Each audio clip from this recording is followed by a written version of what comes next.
Scene opens with dramatic, dark visuals of the deep ocean floor, glowing vents, and bubbling water, closing parenthesis.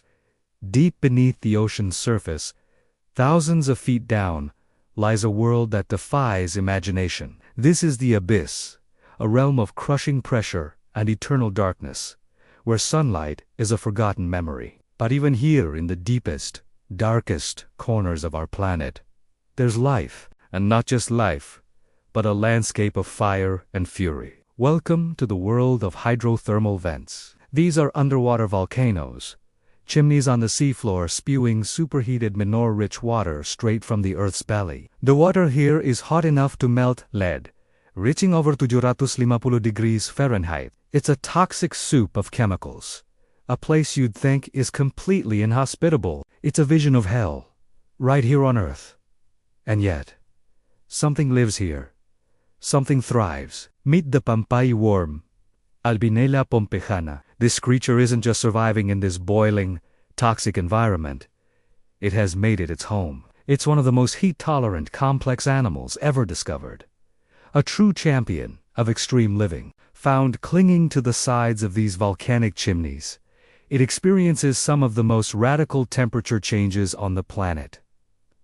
So how does it do it? How does this small, bristly worm live in a place that should instantly cook it? The answer is as bizarre and wonderful as the creature itself. The Pompeii worm isn't just one organism. It's a walking, wriggling ecosystem. Its secret weapon is a thick, fuzzy coat covering its back.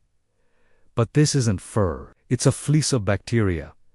This is a masterclass in teamwork. The worm builds tubes of mucus and minerals to live in, right on the chimney wall. Its tail end sits inside the tube, bathed in the scorching water from the vent. Its head, with its feathery red gills, sticks out into the much cooler surrounding seawater. This creates an insane temperature difference across its own body, sometimes over 100 degrees Fahrenheit, from tail to head. Now, back to that fuzzy coat. The bacteria living in this fleece are incredible. They are chemosynthetic, meaning they don't need sunlight for energy. Instead, they feast on the toxic chemicals, like hydrogen sulfide, spewing from the vents. In a way, they're eating the volcano's breath. These bacteria do two amazing things for the worm.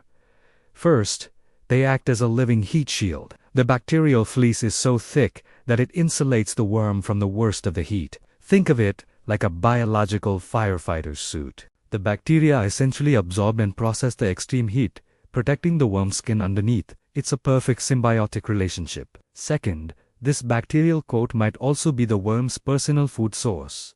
Scientists believe the worm might graze on its own bacterial fleece or absorb nutrients that the bacteria produce. The worm secretes mucus from glands on its back, which is thought to feed the bacteria. In return, the bacteria provide insulation and possibly even a snack. It's a self-sustaining life support system right on its own back. The Pompeii worm is a living testament to the sheer resilience and adaptability of life. It shows us that even in places we once considered deadly and barren, nature finds a way, creating partnerships and strategies that are stranger and more brilliant than anything we could have invented.